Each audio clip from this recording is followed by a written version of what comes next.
So why read Proust?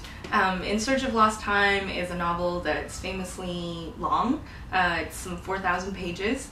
It's famously complicated and difficult. And it's famously boring. An early publisher who rejected the manuscript expressed amazement that someone would spend 30 pages describing a man tossing around in bed before falling asleep.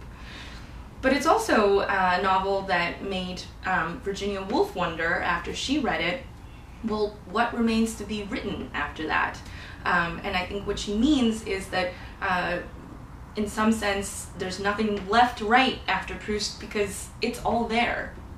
Walter Benjamin, another great reader of his, who also translated him into German, wrote, "There's never been anyone with Proust's ability to show us things. His pointing finger is unequaled."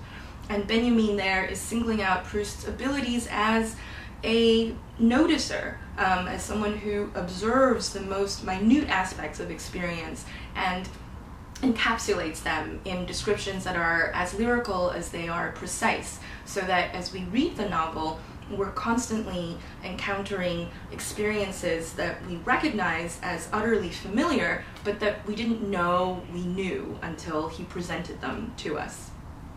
So in this class, we're going to work our way carefully through Du Côté de chez Swann, or Swann's Way, which is the first volume of In Search of Lost Time.